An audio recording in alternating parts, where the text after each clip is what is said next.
सागुन जोहार नोआ गाते गादेल कोचिंग सेंटर पाहाटा सेज खन आपे सानाम कोगे सागुन सिंगोर आसाई इन सानाम कोगे अडी नापाय मिनाग पे ताबोना चलो ताहले तेहेना क्लास बोन एतोहबा ᱧᱮᱞᱚᱜ ᱠᱟᱱᱟ होय चलो ताहले तेहेन दो आबो वेस्ट बेंगल अर्थात पश्चिम बंग सम्पर्के तेहेन दो आबो पढ़ाआबोन आबोआग नोआ पश्चिम बंग राज्य दो प्रतिष्ठा लेन ताबोना अर्थात नुयाग जन्म दिवस दो होयोग काना जे 1947 साल रिना 20 जून 1947 साल रिना 20 जून जन्म दिवस ताई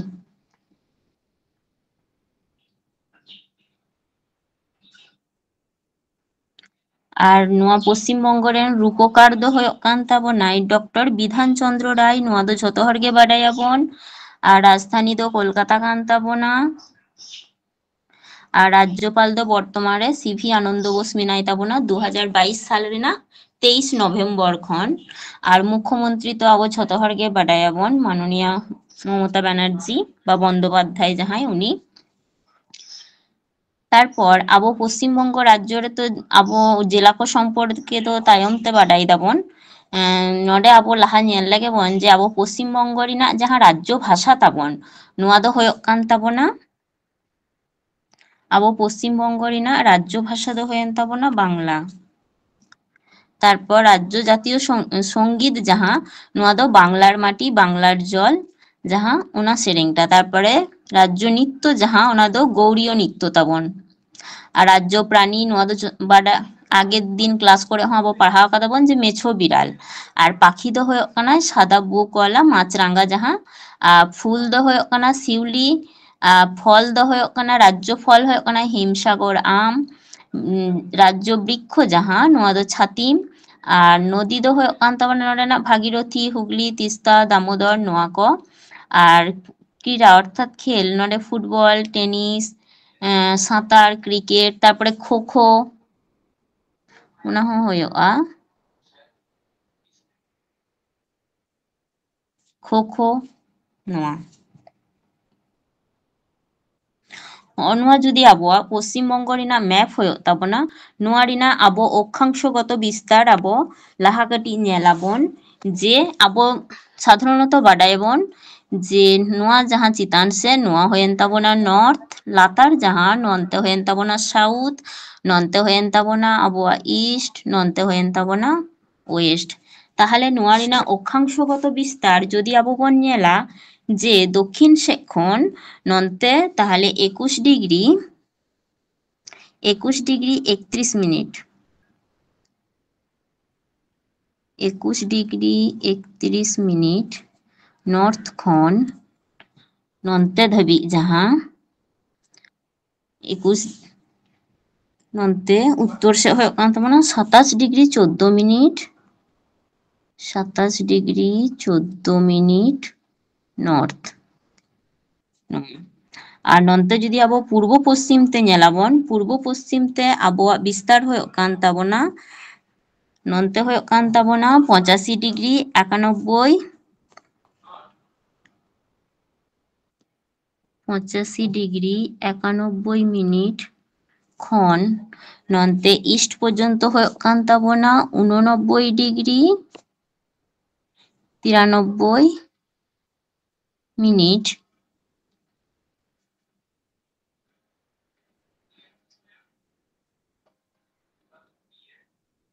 ईस्ट के नुआ हो नोंडे नुआ हो ईस्ट होयोगा और नुआ रिना विस्तार जदि आबो बोन नेला होय जे उत्तर खन दक्षिण नुआ डिस्टेंस टा होयोग कान ताबोना उत्तर खन दक्षिण नुआ डिस्टेंस होयोग कान ताबोना 623 किमी 623 किमी और जदि आबो नोंका पूर्व पश्चिम ते जदि बोन नेला उन दो होयोग ताबोना 320 किमी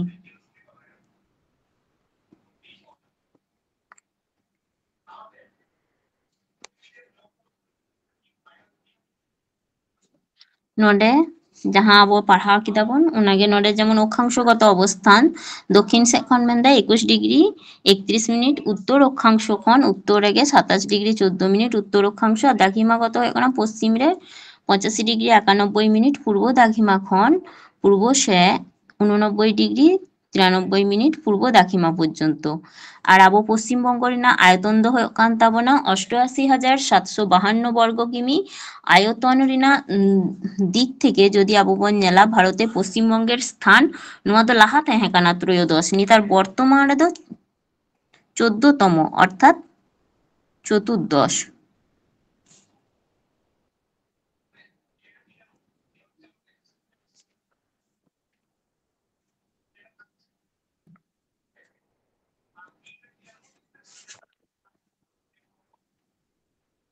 চোদ্দতম।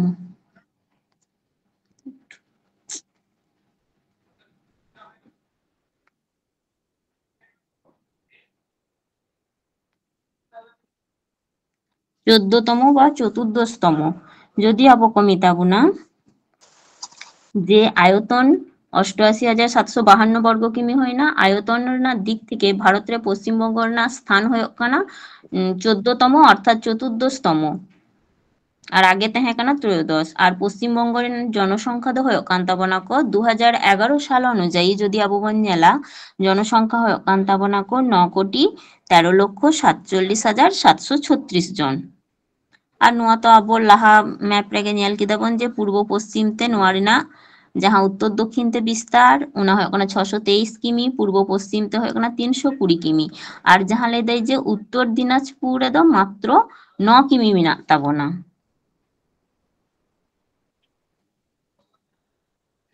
उत्तर दिनाजपुर रे ओंडे दो मेनदाई झतखन अनुआ जहाँ नोडे जहाँ ले दे जे उत्तर दिनाजपुर नोडे दो झतखन 9 किमी मेना ताबोना। তারপরে নডে মেনদাই যে কর্কটক্রান্তি রেখা আবো বাডায়াবন যে আবো পশ্চিমবঙ্গ চিতান্তে কর্কটক্রান্তি রেখা চালাও কান তাবনা। নোয়া পশ্চিমবঙ্গ রিনা নোয়া কো জেলা যেমন পুরুলিয়া, বাঁকুড়া, পূর্ব বর্ধমান, পশ্চিম বর্ধমান, নদিয়া নোয়া কো চিতান্তে আবো কর্কটক্রান্তি রেখা চালাও কান তাবনা।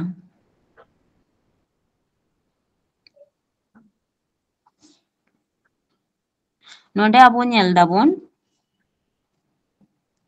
বর্তমান রে আবোয়া পশ্চিমবঙ্গ রে জেলা রিনাᱜ সংখ্যা হয়ে কান তাবনা টোটাল 23টি।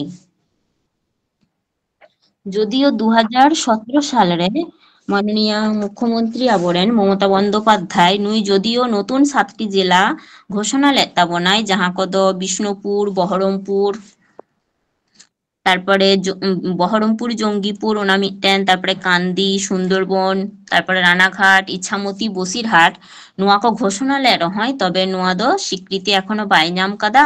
বর্তমানে দ আবোয়া পশ্চিমবঙ্গ রে জেলা রিনাᱜ সংখ্যা দ হয়ে কান তাবনা 23টি গে। নডে যেমন কোচবিহার মেনাᱜ তাবনা, আলিপুরদুয়ার, জলপাইগুড়ি, কালিম্পং,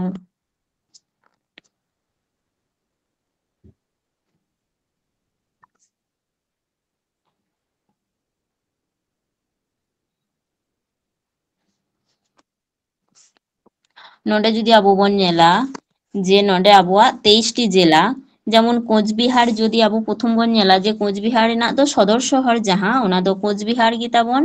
আলিপুরদুয়ার যদি বন নেলা ওনা রেনাᱜ সদর শহর হ আলিপুরদুয়ার গে। জলপাইগুড়ি যদি বন নেলা ওনা রেনাᱜ সদর শহর হ জলপাইগুড়ি গিতাবন। তারপরে কালিম্পং যদি আবো বন নেলা যে ওনা রেনাᱜ হ কালিম্পং গে, কালিম্পং জেলা রেনাᱜ সদর শহর কালিম্পং গে। দার্জিলিং হ রেনাᱜ সদর শহর যাহা ওনা হ দার্জিলিং গে।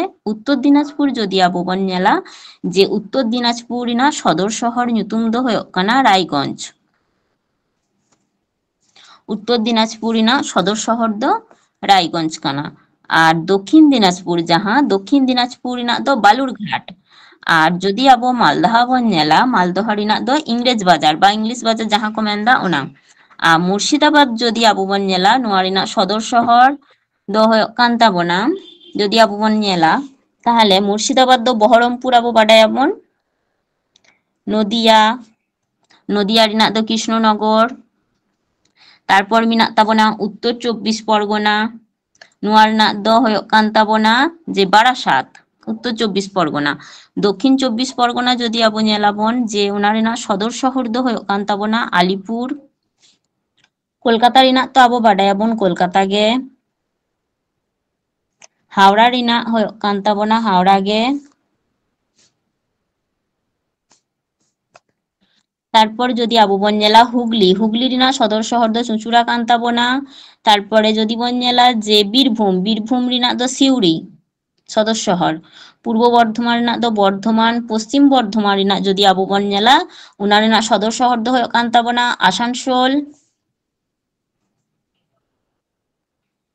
ᱛᱟᱨᱯᱚᱨᱮ ᱯᱩᱨᱵᱚ ᱢᱮᱫᱽᱱᱤᱯᱩᱨ, ᱯᱩᱨᱵᱚ ᱢᱮᱫᱽᱱᱤᱯᱩᱨ ᱨᱮᱱᱟᱜ ᱡᱩᱫᱤ ᱵᱚᱱ ᱧᱮᱞᱟ ᱚᱱᱟ ᱫᱚ ᱢᱟᱱᱮ ᱛᱚᱢᱞᱩᱠ ᱡᱟᱦᱟᱸ ᱚᱱᱟ, ᱟᱨ ᱯᱚᱥᱪᱤᱢ ᱢᱮᱫᱽᱱᱤᱯᱩᱨ ᱨᱮᱱᱟᱜ ᱫᱚ ᱢᱮᱫᱽᱱᱤᱯᱩᱨ, ᱟᱨ ᱟᱵᱚ ᱡᱩᱫᱤ ᱵᱚᱱ ᱧᱮᱞᱟ ᱡᱷᱟᱲᱜᱨᱟᱢ ᱨᱮᱱᱟᱜ ᱥᱚᱫᱚᱨ ᱥᱚᱦᱚᱨ ᱚᱱᱟ ᱦᱚᱸ ᱡᱷᱟᱲᱜᱨᱟᱢ ᱜᱮ, ᱵᱟᱸᱠᱩᱲᱟ ᱨᱮᱱᱟᱜ ᱡᱩᱫᱤ ᱟᱵᱚ ᱵᱚᱱ ᱧᱮᱞᱟ ᱥᱚᱫᱚᱨ ᱥᱚᱦᱚᱨ ᱚᱱᱟ ᱦᱚᱸ ᱵᱟᱸᱠᱩᱲᱟ ᱜᱮ, ᱟᱨ ᱯᱩᱨᱩᱞᱤᱭᱟ ᱡᱩᱫᱤ ᱵᱚᱱ ᱧᱮᱞᱟ ᱚᱱᱟ ᱦᱚᱸ ᱯᱩᱨᱩᱞᱤᱭᱟ ᱜᱮ᱾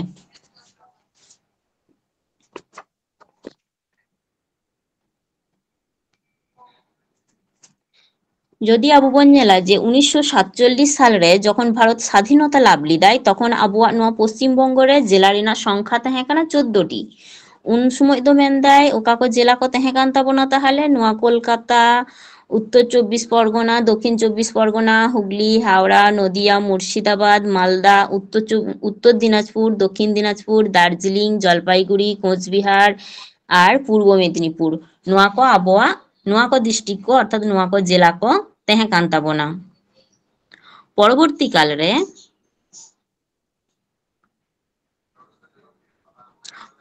ᱠᱟᱞᱨᱮ ᱢᱟᱱᱮ ᱡᱮᱢᱚᱱ ᱦᱟᱹᱴᱤᱧ ᱠᱟᱱ ᱛᱟᱵᱚᱱᱟ, ᱢᱮᱫᱽᱱᱤᱯᱩᱨ ᱠᱷᱚᱱ ᱡᱮᱢᱚᱱ ᱦᱟᱹᱴᱤᱧ ᱠᱟᱱ ᱛᱟᱵᱚᱱᱟ ᱡᱮ ᱯᱩᱨᱵᱚ ᱢᱮᱫᱽᱱᱤᱯᱩᱨ, ᱯᱚᱥᱪᱤᱢ ᱢᱮᱫᱽᱱᱤᱯᱩᱨ ᱧᱩᱛᱩᱢ ᱛᱮ ᱡᱮᱢᱚᱱ ᱡᱮᱞᱟ ᱦᱟᱹᱴᱤᱧ ᱠᱟᱱ ᱛᱟᱵᱚᱱᱟ,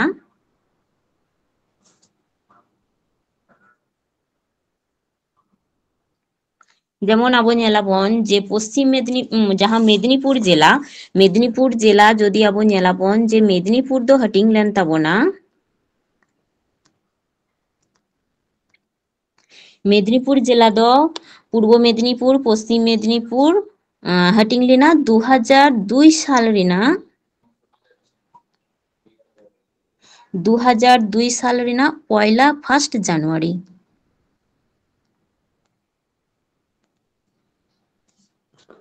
তারপর যদি আবো বন ᱧᱮᱞᱟ দিনাজপুর জেলা ᱚᱱᱟ ᱡᱟᱦᱟᱸ ᱚᱱᱟ ᱦᱚᱸ ᱦᱟᱹᱴᱤᱧ ᱞᱮᱱ ᱛᱟᱵᱚᱱᱟ, ᱡᱟᱦᱟᱸ ᱩᱛᱛᱚর দিনাজপুর, দক্ষিণ দিনাজপুর ᱧᱩᱛᱩᱢ ᱛᱮ ᱟᱵᱚ ᱢᱟᱱᱮ ᱚᱱᱟ ᱫᱚ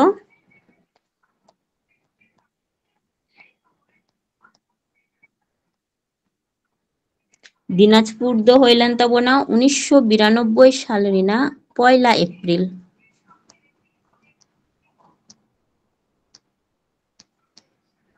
পয়লা এপ্রিল। আর যদি আবো বন ᱧᱮᱞᱟ যে উত্তর চব্বিশ পরগনা, দক্ষিণ চব্বিশ পরগনা নোয়া জেলা ᱫᱚ অর্থাৎ যদি আবো বন ᱧᱮᱞᱟ উত্তর ও দক্ষিণ চব্বিশ পরগনা, দক্ষিণ চব্বিশ পরগনা নোয়া জেলা ᱫᱚ ᱦᱟᱹᱴᱤᱧ ᱞᱮᱱ ᱛᱟᱵᱚᱱᱟ 1986 সাল ᱨᱮᱱᱟᱜ পয়লা মার্চ, 1986 সাল ᱨᱮᱱᱟᱜ পয়লা মার্চ,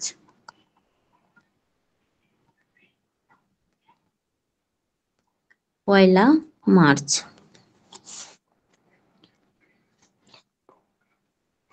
তারপর যদি আবো ᱧᱮᱞᱟᱵᱚᱱ তারপর আবো যদি ᱧᱮᱞᱟᱵᱚᱱ যে মেদিনীপুর হয়েন তাবনা, দিনাজপুর হয়েন তাবনা, 24 পরগনা আবো ᱞᱟᱹᱭ ᱠᱮᱫᱟ ᱵᱚᱱ, দিয়ে তারপর আবো কোচবিহার ᱚᱱᱟ ᱢᱟᱛᱚ 1950 সাল ᱨᱮ গঠন ᱞᱮᱱᱟ, তারপর আবোয়াগ যাহা নতুন জেলা কো মেনাᱜ তাবনা সাধারণত 2014 আর 2017 সাল রে যাহা কো গঠন লেন তাবনা, যেমন আলিপুরদুয়ার জেলা নোয়া ᱫᱚ 2014 সাল রে গঠন লেন তাবনা, আলিপুরদুয়ার।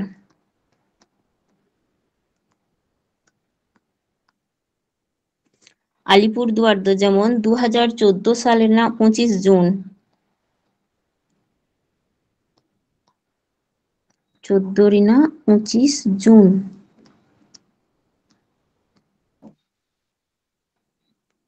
2014 ᱨᱮᱱᱟᱜ 25 ᱡᱩᱱ ᱡᱟᱦᱟᱸᱭ ᱡᱩᱫᱤ ᱢᱚᱱᱮᱭᱟᱯᱮ ᱡᱮ ᱱᱳᱴ ᱦᱟᱛᱟᱣ ᱟᱯᱮ ᱱᱳᱴ ᱦᱟᱛᱟᱣ ᱫᱟᱲᱮᱭᱟᱛᱟ ᱵᱚᱱᱟᱯᱮ। আর তারপর কালিম্পং জেলা,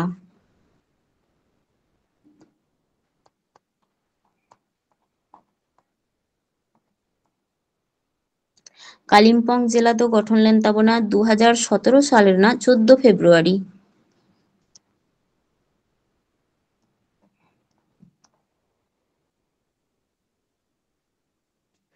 14 ফেব্রুয়ারি কালিম্পং। তারপরে যদি আবো ᱧᱮᱞᱟᱵᱚᱱ যে ঝাড়গ্রাম জেলা, ঝাড়গ্রাম ᱫᱚ গঠন লেন তাবনা 2017 সাল ᱨᱮᱱᱟᱜ 4 এপ্রিল।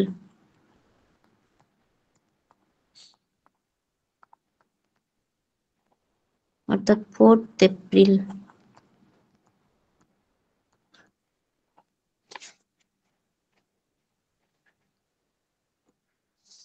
তারপর সর্বশেষ বর্ধমান জেলা, যাহা পূর্ব বর্ধমান, পশ্চিম বর্ধমান, ᱧᱩᱛᱩᱢ ᱛᱮ ᱦᱟᱹᱴᱤᱧ ᱞᱮᱱ ᱛᱟᱵᱚᱱᱟ।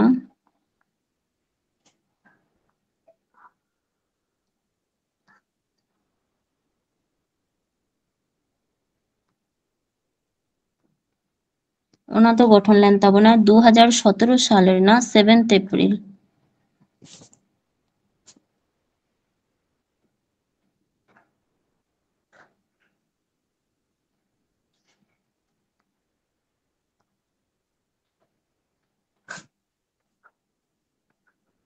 চলো তাহলে নেক্সট ᱟᱵᱚ ᱧᱮᱞ ᱞᱮᱜᱮ ᱵᱚᱱ 23টি জেলা ᱦᱩᱭᱮᱱ ᱛᱟᱵᱚᱱᱟ, ᱚᱱᱟ ᱠᱚ ᱥᱚᱫᱚᱨ ᱥᱚᱦᱚᱨ ᱠᱚ ᱟᱵᱚ ᱧᱮᱞ ᱠᱮᱫᱟ ᱵᱚᱱ। তারপরে আবহাওয়া ᱡᱟᱦᱟᱸ 23টি জেলা ᱢᱮᱱᱟᱜᱼᱟ ᱚᱱᱟ ᱠᱚ ᱢᱚধ্যে আবার 9 গᱚᱴᱮᱡ হাটিং তে হাটিং কানা, ᱡᱟᱦᱟᱸ ᱫᱚ বর্ধমান বিভাগ, মালদহ বিভাগ, জলপাইগুড়ি বিভাগ, তারপরে প্রেসিডেন্সি বিভাগ, মেদিনীপুর বিভাগ। বর্ধমান বিভাগ মধ্যে ᱫᱚ 4য়া জেলা মেনাᱜ ᱛᱟᱵᱚᱱᱟ, পূর্ব বর্ধমান, পশ্চিম বর্ধমান, বীরভূম আর হুগলি। ᱱᱚᱣᱟ ᱠᱚ 4য়া জেলা মেনাᱜ ᱛᱟᱵᱚᱱᱟ। তারপর আবো মালদহ বিভাগ যদি বন ᱧᱮᱞᱟ, ᱱᱚᱰᱮ ᱦᱚᱸ 4য়া জেলা, উত্তর দিনাজপুর মেনাᱜᱼᱟ, মালদহ মেনাᱜᱼᱟ, মুর্শিদাবাদ মেনাᱜᱼᱟ আর দক্ষিণ দিনাজপুর মেনাᱜᱼᱟ। জলপাইগুড়ি বিভাগ রে মেনাᱜ তাবনা যে 6টি বা 5টি জেলা, ᱱᱚᱰᱮ আলিপুরদুয়ার মেনাᱜᱼᱟ, কালিম্পং মেনাᱜᱼᱟ, কোচবিহার, জলপাইগুড়ি আর দার্জিলিং। প্রেসিডেন্সি বিভাগ যদি আবো বন ᱧᱮᱞᱟ, ᱱᱚᱰᱮ মেনাᱜ তাবনা উত্তর 24 পরগনা, কলকাতা, দক্ষিণ 24 পরগনা, তারপরে ᱦᱩᱭᱩᱜ ᱠᱟᱱ ᱛᱟᱵᱚᱱᱟ নদিয়া আর হাওড়া, 9 গᱚᱴᱮᱡ। আর মেদিনীপুর বিভাগ রে মেনাᱜ তাবনা পশ্চিম মেদিনীপুর, পুরুলিয়া, পূর্ব মেদিনীপুর, বাঁকুড়া, ঝাড়গ্রাম। ᱱᱚᱰᱮ ᱦᱚᱸ 9 গᱚᱴᱮᱡ মেনাᱜ ᱛᱟᱵᱚᱱᱟ। ᱱᱚᱰᱮ ᱛᱟᱦᱞᱮ ᱟᱵᱚ ᱡᱩᱫᱤ ᱟᱵᱚᱣᱟᱜ ᱯᱚᱥᱪᱤᱢᱵᱚᱝᱜᱚ ᱨᱟᱡᱽᱡᱚ ᱨᱮ ᱟᱵᱚ ᱞᱟᱹᱭ ᱠᱮᱫᱟ ᱵᱚᱱ ᱡᱮ ᱟᱵᱚᱣᱟᱜ 23টি জেলা মেনাᱜᱼᱟ, তাহলে ᱱᱚᱰᱮ মানে ᱚᱸᱰᱮᱱᱟᱜ ক্ষেত্রমান অর্থাৎ ᱚᱸᱰᱮᱱᱟᱜ দৈর্ঘ্য বা এরিয়া ᱠᱚ অনুসার তে যদি আবো বন ᱧᱮᱞᱟ যে ঝᱚᱛᱚ ᱠᱷᱚᱱ বৃহত্তম জেলা ᱫᱚ ᱦᱩᱭᱮᱱ ᱛᱟᱵᱚᱱᱟᱭ যে দক্ষিণ 24 পরগনা। দক্ষিণ 24 পরগনা ঝᱚᱛᱚ ᱠᱷᱚᱱ বৃহত্তম হয়েন তাবনাই আর ক্ষুদ্রতম হয়ে কান তাবনাই কলকাতা। তারপরে জনসংখ্যা দিক দিয়ে যদি আবো বন ᱧᱮᱞᱟ যে ঝᱚᱛᱚ বেশি জনসংখ্যা মেনাᱜᱼᱟ নোয়া উত্তর 24 পরগনা জেলারে উন্দো, জনসংখ্যা দিক দিয়ে যদি আবো ᱧᱮᱞᱟᱵᱚᱱ। তারপরে নডে মেন্দায় যে জনসংখ্যার 100% পৌরবাসী যে জেলায় মানে নডে দো মেন্দায় যে ঝᱚᱛᱚ জনসংখ্যার বেশি জনসংখ্যা বাস গিয়া কো নোয়া কলকাতা রেগে। 2001 খন নডে মেন্দায় যে 11 সাল অর্থাৎ 10 বছর ধরে জনসংখ্যা বৃদ্ধি রেনাᱜ হার হয়ে কানা 13.84%। সর্বাধিক সাক্ষরতা যুক্ত জেলা দো হয়ে কান তাবনা নোয়া যাহা আবুয়াক 2011 সাল না জনগণনা অনুযায়ী পূর্ব মেদিনীপুর জেলা। তারপর সর্বনিম্ন সাক্ষরতা যুক্ত জেলা দো হয়ে কান তাবনা উত্তর দিনাজপুর। নডে পশ্চিমবঙ্গে লিঙ্গানুপাত, লিঙ্গানুপাত বলতে যে প্রতি 1000 জন পুরুষ রে 3 জন কুড়ি হপন কো তাহেনা, নোয়া দো হয়ে কান তাবনা 950 জন। তারপরে সর্বাধিক তপশিলি উপজাতি যুক্ত জেলা দো হয়ে কান তাবনা দক্ষিণ 24 পরগনা আর তপশিলি জাতি দো নডে দো পুরুলিয়া। তারপরে ঝতক্ষণ বেশি আন্তর্জাতিক সীমানা মেনাᱜᱼᱟ ওকা দিশম সঙ্গে নডে মেন্দায় বাংলাদেশ, ঝতক্ষণ কম যাহা আন্তর্জাতিক সীমানা নোয়া দো নেপাল। নডে চলো কাটি আবো ছবিটা ᱧᱮᱞ লেগে বন। নডে যদি আবো ᱧᱮᱞ আবন ছবিটা, ᱱᱚᱰᱮ ᱪᱷᱚᱵᱤᱴᱟ ᱟᱵᱚ ᱧᱮᱞ ᱞᱮᱠᱷᱟᱱ ᱵᱚᱱ ᱟᱵᱚᱣᱟᱜ ᱯᱚᱥᱪᱤᱢ ᱵᱚᱝᱜᱚ ᱨᱟᱡᱽᱡᱚ ᱥᱚᱸᱜᱮ ᱛᱤᱱᱟᱹᱜ ᱜᱚᱴᱟᱝ ᱫᱤᱥᱚᱢ ᱨᱮᱱᱟᱜ ᱥᱤᱢᱟ ᱢᱮᱱᱟᱜᱼᱟ? ᱱᱚᱣᱟ ᱪᱷᱚᱵᱤᱴᱟ ᱧᱮᱞ ᱠᱟᱛᱮ ᱥᱟᱱᱟᱢ ᱠᱚᱜᱮ ᱞᱟᱹᱭ ᱨᱮᱱᱟᱜ ᱪᱮᱥᱴᱟᱭ ᱛᱟᱵᱚᱱ ᱯᱮ ᱠᱟᱹᱴᱤᱡ᱾ ᱛᱤᱱᱟᱹᱜ ᱜᱚᱴᱟᱝ ᱫᱤᱥᱚᱢ ᱢᱮᱱᱟᱜᱼᱟ? ᱯᱮᱭᱟ᱾ ᱦᱳᱭ, ᱛᱟᱦᱞᱮ ᱱᱚᱰᱮ ᱯᱮᱭᱟ ᱫᱤᱥᱚᱢ ᱢᱮᱱᱟᱜᱼᱟ᱾ ᱱᱮᱯᱟᱞ ᱢᱮᱱᱟᱜᱼᱟ, ᱱᱚᱰᱮ ᱱᱮᱯᱟᱞ ᱢᱮᱱᱟᱜᱼᱟ, ᱵᱷᱩᱴᱟᱱ ᱢᱮᱱᱟᱜᱼᱟ ᱟᱨ ᱵᱟᱝᱞᱟᱫᱮশ ᱢᱮᱱᱟᱜ ᱛᱟᱵᱚᱱᱟ᱾ ᱟᱨ ᱛᱤᱱᱟᱹᱜ ᱜᱚᱴᱟᱝ ᱨᱟᱡᱽᱡᱚ ᱢᱮᱱᱟᱜ ᱛᱟᱵᱚᱱᱟ? ᱧᱮᱞ ᱠᱟᱛᱮ ᱞᱟᱹᱭ ᱛᱟᱵᱚᱱ ᱯᱮ᱾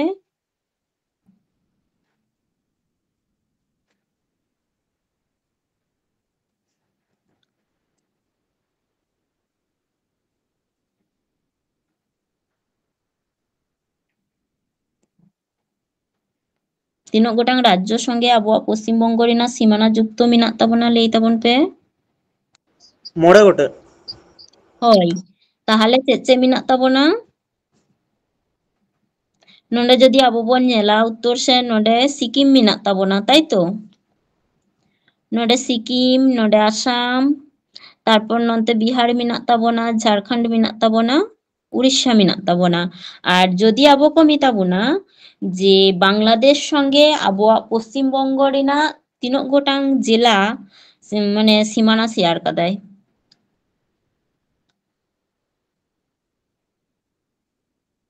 ᱱᱚᱰᱮ ᱪᱷᱚᱵᱤ ᱠᱚ ᱧᱮᱞ ᱠᱟᱛᱮ ᱠᱟᱹᱴᱤᱡ ᱞᱟᱹᱭ ᱨᱮᱱᱟᱜ ᱪᱮᱥᱴᱟᱭ ᱛᱟᱵᱚᱱ ᱯᱮ।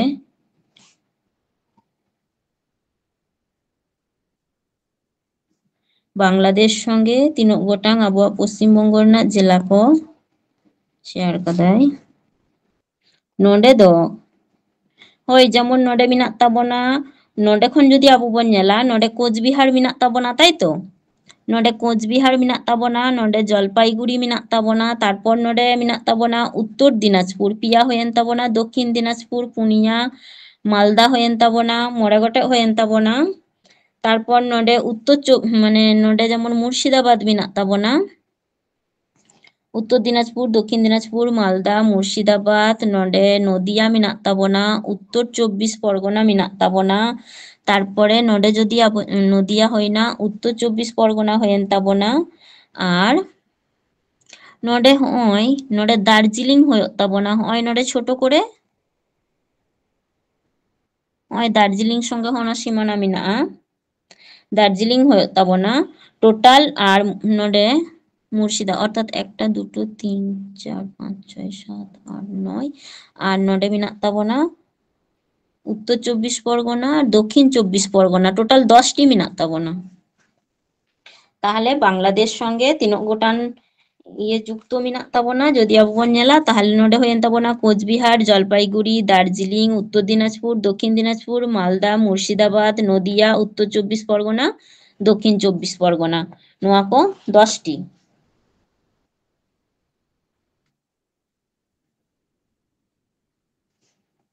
আর যদি আবো কো মেতাবুনা যে উত্তরবঙ্গ রেনাক জেলা কোদো ওকা কো কান তাবনা, যে উত্তরবঙ্গ রেনাক জেলা কোদো ওকা কো কান তাবনা লেই তাবন পে নোয়া ছবি নেল কাতে গে।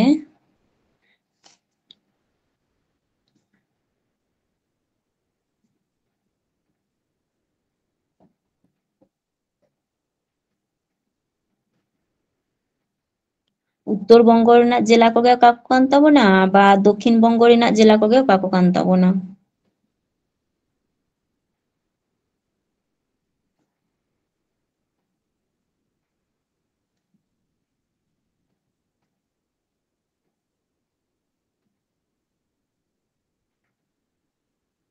ᱱᱚᱰᱮ ᱡᱩᱫᱤ ᱟᱵᱚ ᱵᱚᱱ ᱧᱮᱞᱟ ᱡᱮ ᱩᱛᱛᱚᱨᱵᱚᱝᱜᱚ ᱨᱮᱱᱟᱜ ᱡᱮᱞᱟ ᱠᱚ ᱦᱚᱸᱜᱼᱚᱭ ᱡᱮ ᱢᱟᱞᱫᱟ ᱢᱮᱱᱟᱜ ᱛᱟᱵᱚᱱᱟ, ᱱᱚᱣᱟ ᱢᱟᱞᱫᱟ ᱠᱷᱚᱱ ᱪᱮᱛᱟᱱ ᱥᱮᱫ ᱡᱟᱦᱟᱸ ᱠᱚ ᱰᱤᱥᱴ্রিক্ট ᱚᱨথাৎ ᱡᱮᱞᱟ ᱠᱚ ᱢᱮᱱᱟᱜ ᱛᱟᱵᱚᱱᱟ, ᱱᱚᱣᱟ ᱠᱚᱫᱚ ᱡᱷᱚᱛᱚ ᱜᱮ ᱦᱩᱭᱮᱱ ᱛᱟᱵᱚᱱᱟ ᱩᱛᱛᱚᱨᱵᱚᱝᱜᱚ ᱨᱮᱱᱟᱜ ᱡᱮᱞᱟ। ᱛᱟᱦᱞᱮ ᱛᱤᱱᱟᱹᱜ ᱜᱟᱱ ᱦᱩᱭᱩᱜ ᱠᱟᱱ ᱛᱟᱵᱚᱱᱟ ᱞᱟᱹᱭ ᱛᱟᱵᱚᱱ ᱯᱮ। মালদা সাব কাতে মালদা খন চিতান সে জাহাঁ ডিস্ট্রিক্ট কো অর্থাৎ জেলা কো মেনাক তাবনা,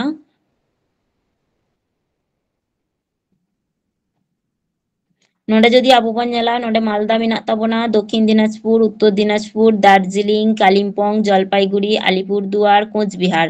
তাহলে উত্তরবঙ্গ রেনাক জেলা কোদো হয়েন তাবনা 8টি আর নন্তে লাতার সে আবোয়া বাকি তাহেন তাবনা 15টি ডিস্ট্রিক্ট। তাহলে নোয়া নন্তে জাহাঁ নোয়া যেমন বীরভূম, মুর্শিদাবাদ, পশ্চিম বর্ধমান, পূর্ব বর্ধমান, নদিয়া, পুরুলিয়া, বাঁকুড়া, পশ্চিম মেদিনীপুর, ঝাড়গ্রাম, পূর্ব মেদিনীপুর, হাওড়া, হুগলি, উত্তর 24 পরগনা, কলকাতা, দক্ষিণ 24 পরগনা, নোয়া কত হয়েন তাবনা দক্ষিণবঙ্গ ᱨᱮᱱᱟᱜ জেলা।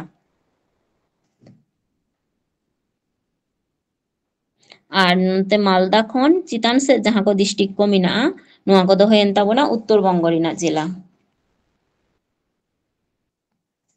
তাহলে নোডে নিতো আবু বন নেলা যে নোডে যেমন নোডে মেন্দায় সব থেকে কম আন্তর্জাতিক সীমানা আছে ওকাটা দিশম সঙ্গে নোয়া দো নেপাল হয়েন তাবনা আর যতক্ষণ বেশি সীমানা মেনাআ ওকা প্রতিবেশী রাজ্য অর্থাৎ ঝাড়খণ্ড সঙ্গে যতক্ষণ বেশি আর যতক্ষণ কম সীমানা প্রতিবেশী রাজ্য নোয়া দো হয়ে কান তাবনা সিকিম আর জনসংখ্যা দো হয়েন তাবনা আবু কটি লাহাগে নেল কিদাবন 9,13,47,736 জন আর জনঘনত্ব নোয়া মানে সর্বশেষ জনগণনা তো আবু 2011 সালের হইল না তারপর দৌড়ি হইয়া তাহলে নোয়া জনঘনত্ব দো 1084 জন প্রতি বর্গ কিমি রে আর পশ্চিমবঙ্গ রিনা বৃহত্তম প্রতিবেশী দিশম দো হয়ে কান তাবনা বাংলাদেশ। তারপর নডে কিছু প্রশ্ন আকারতে আবুয়া যেমন মিনা তাবনা অবজেক্টিভ হিসেবতে নোয়া আবুয়া অনেক কাজে লাগা তাবনা যেমন পশ্চিমবঙ্গের যে জেলার উপর দিয়ে কর্কটক্রান্তি রেখা গেছে ওনা কত হয়ে কান তাবনা নদিয়া, বর্ধমান, বাঁকুড়া, পুরুলিয়া নোয়া ক নোয়া বর্ধমান গে যেমন পূর্ব বর্ধমান, পশ্চিম বর্ধমান তাহলে তো 5টি হই তাবনা যেহেতু নডে তো সংক্ষেপে বর্ধমান মিনা ওই জন্য নডে তো পুনিয়া লেই কিদিং কিন্তু আবু অ্যাকচুয়াল নডে হয়ে তাবনা 5টি বর্ধমান হাটিং লিখান পূর্ব বর্ধমান, পশ্চিম বর্ধমান। তারপর নডে পূর্বে অবস্থিত দিশম দো হয়েন তাবনা বাংলাদেশ। তারপর 3 নম্বরে মিনাত তাবনা জেলার সংখ্যা দো 23টি আর উত্তর পূর্ব ভারতের না প্রবেশদ্বার দো শিলিগুড়ি বন মিতাই কানা দক্ষিণবঙ্গের না প্রবেশদ্বার দো ক্যানিং বন মিতাই কানা।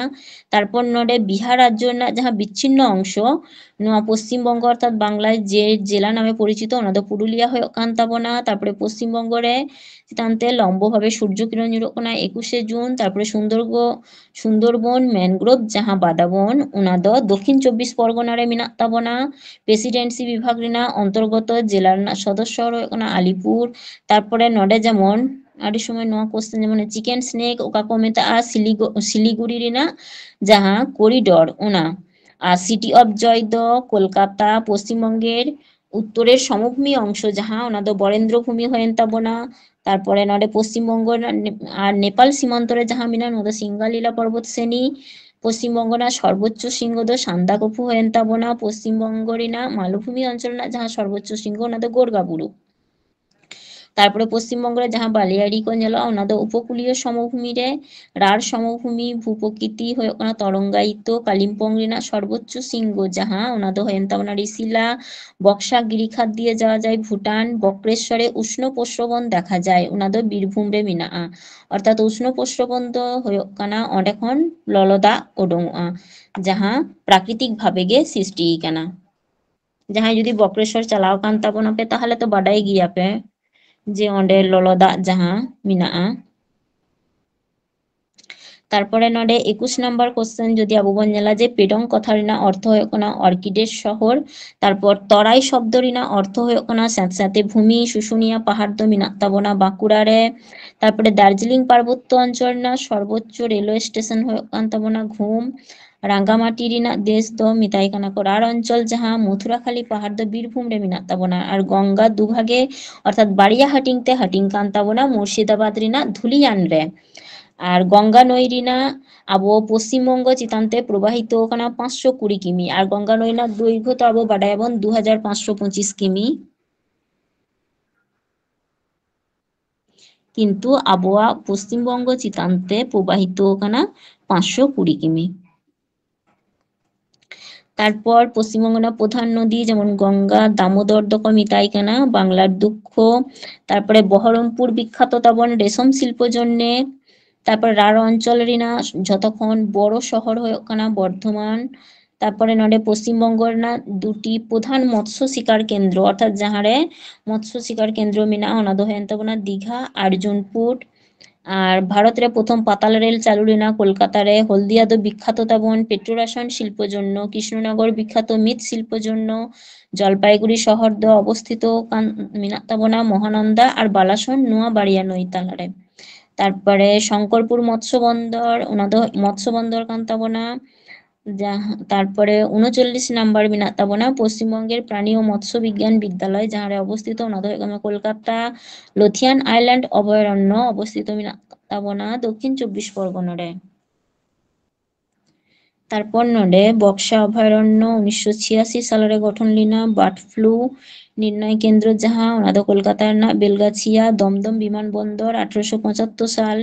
পশ্চিমবঙ্গের ধানের গোলা বলা হয় বর্ধমানকে অর্থাৎ বর্ধমান জেলা যাহা।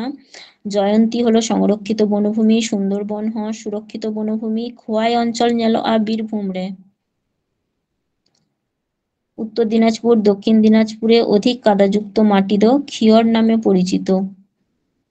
তারপরে তাল শব্দ রিনা অর্থ হয়ে ওনা জলাভূমি ও নিম্নভূমি সুন্দরবনের যেসব অঞ্চলে কৃষিকাজ হয় ওনা ᱫᱚᱠᱚ ᱢᱮᱛᱟᱜ ᱠᱟᱱᱟ আবাদ। তারপরে আবো পশ্চিমবঙ্গ ᱨᱮᱱᱟᱜ ঝতক্ষণ কম দাগায় যাহারে ওনা ᱫᱚ ᱦᱩᱭᱩᱜ ᱠᱟᱱᱟ বীরভূম রিনা ময়ূরেশ্বর। আর ঝতক্ষণ বেশি উষ্ণতা তাপমাত্রা যাহারে ওনা ᱫᱚ আসানসোল হয়েন তাবনা। আর আবহাওয়া নোয়া মৌসুমী রাজ্য নোয়া বাংলা অর্থাৎ পশ্চিমবঙ্গ কো মেতাই কানা। আর খরার জেলা ᱫᱚ পুরুলিয়া বন মেতাই কানা। আর ঝতক্ষণ বেশি দাগ জারি অর্থাৎ বৃষ্টিপাত হয়ে কানা নোয়া বক্সা ডুয়ার্স রে। তারপরে করোনেশন ব্রিজ মেনাᱜ ᱛᱟᱵᱚᱱᱟ তিস্তা নয় চিতান রে। কানা নদীর মধ্যবর্তী আর শেষ অংশ না ᱧᱩᱛᱩᱢ হয়ে কানা কুন্তি নদী। দামোদরের প্রধান উপনদী হয়ে কান তাবনা বরাকর। তারপরে সুন্দরবন অঞ্চল না যাহা বৃহত্তম জলবহনকারী নয় ওনা ᱫᱚ হয়ে কানা মাতলা নদী। অজয় নদ রিনা উৎপত্তি ᱫᱚ হয়ে কান তাবনা দুমকা যাহা ওনা উচ্চভূমি খন। তারপর নডে 2011 জনগণনা অনুযায়ী বাংলার বেশি জনসংখ্যা যুক্ত জেলা ওনা তো ᱧᱮᱞ ᱠᱮᱫᱟ ᱵᱚᱱ যে উত্তর 24 পরগনা। আর কম জনসংখ্যা ᱫᱚ ᱦᱩᱭᱩᱜ ᱠᱟᱱ ᱛᱟᱵᱚᱱᱟ দক্ষিণ দিনাজপুর জেলা রে। 16,70,931 জন। তারপরে নডে মেনদাই যে 2011 ᱨᱮᱱᱟᱜ জনগণনা অনুযায়ী যে জনসংখ্যা তাহে কানা কো 9,13,47,736 জন। তার মধ্যে নডে নারী পুরুষ রিনা সংখ্যাটা কো এম কাদা 4,69,27,389 জন ᱫᱚ পুরুষ কো তাহে কানা। আর নারী ᱫᱚ ᱦᱩᱭᱩᱜ ᱠᱟᱱᱟ ᱠᱚ 4,44,20,347 জন। জনঘনত্ব দ হয়েন তাবনা প্রতি বর্গ কিমিরে 1029 জন। জনসংখ্যা বৃদ্ধির হার 13.93%। তারপরে স্ত্রী পুরুষ রিনা অনুপাত দ হয়ে কান তাবনা 947:1000। সাক্ষরতা রিনা হার 77.08 অর্থাৎ টোটাল আবহাওয়া পশ্চিমবঙ্গ রাজ্যরে সাক্ষরতার হার নোয়া দ। আর শিক্ষা রিনা হার দ যতক্ষণ বেশি পূর্ব মেদিনীপুর জেলা যতক্ষণ কম দ উত্তর দিনাজপুর জেলা। তারপরে পশ্চিমবঙ্গ রিনা বাড়িয়া SEZ অর্থাৎ স্পেশাল ইকোনমিক জোন অর্থাৎ বিশেষ অর্থনৈতিক অঞ্চল যাহা ওনা দ হয়ে কান তাবনা হলদিয়া আর আসানসোল যাহা শিল্পাঞ্চল ওনা। তারপর পশ্চিমবঙ্গ রিনা ম্যানগ্রোভ অরণ্য রে যাহা দারে কো হয়ে ওনা দ সুন্দরী গরান গেওয়া হেতাল ওনা কো। তারপরে পশ্চিমবঙ্গ রিনা বাড়িয়া অর্থকরী ফসল হয়ে কান তাবনা চা পাট। নডে যেমন উত্তরবঙ্গ রিনা বাড়িয়া নই যাহা জলপ্রবাহ ব্রহ্মপুত্র নই রে মিশা কানা ওনা দ তিস্তা আর তোরসা। পশ্চিমবঙ্গ রিনা পশ্চিমবঙ্গ রে যাহারে বিটুমিনাস কয়লা ᱧᱟᱢᱚᱜᱼᱟ ওনা দ রানীগঞ্জ যাহা দ পশ্চিম বর্ধমান জেলারে পাড়াᱜ কান তাবনা। ভারতের শেফিল্ড দ মেতাই কানা কো হাওড়া জেলা। আর সুন্দরবনের আতঙ্ক নোয়া যেমন ইম্পর্টেন্ট কি তাবনা যে সুন্দরবন রেনা আতঙ্ক দ মাতলা নই কো মেতাই কানা। পশ্চিমবঙ্গ রেনা নবীনতম জেলা দ হয়েন তাবনা তাহলে পশ্চিম বর্ধমান যাহা দ 2017 রিনা 7 এপ্রিল গঠন লেন তাবনা। তারপরে দীর্ঘতম ব্যারেজ যাহা ফারাক্কা ওনা মুর্শিদাবাদ রে যাহা মেনাᱜ তাবনা ওনা। তারপরে দীর্ঘতম সেতু যাহা নোয়া দ রূপনারায়ণ সেতু হয়েন তাবনা। তারপর ভূপ্রাকৃতিক দিক দিয়ে যদি আবো ᱧᱮᱞᱟᱵᱚᱱ যে আবো পশ্চিমবঙ্গ দ 8টি হাটিং তে অর্থাৎ ইরোল হাটিং তে হাটিং কানা। ওনা হাটিং কো দ হয়ে কান তাবনা দার্জিলিং হিমালয় পার্বত্য অঞ্চল তরাই ডুয়ার্স অঞ্চল উত্তরের সমভূমি অঞ্চল রাঢ় অঞ্চল উপকূলীয় বালুকাময় সমভূমি অঞ্চল গঙ্গা বদ্বীপ অঞ্চল সুন্দরবন অঞ্চল আর দক্ষিণ পশ্চিমের মালভূমি অঞ্চল।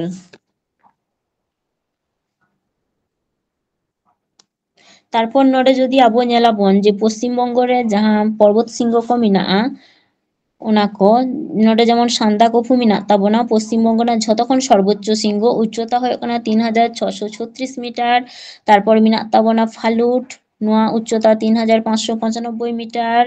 সাভারগ্রাম উচ্চতা 3543 মিটার। তারপরে রাচেলাডান্ডা উচ্চতা 3170 মিটার। নকল ঝᱚᱛᱚᱜᱮ দার্জিলিং রে অবস্থিত। তারপর ᱱᱚᱰᱮ বক্সা জয়ন্তী ᱡᱟᱦᱟᱸ ᱢᱮᱱᱟᱜ ᱛᱟᱵᱚᱱᱟ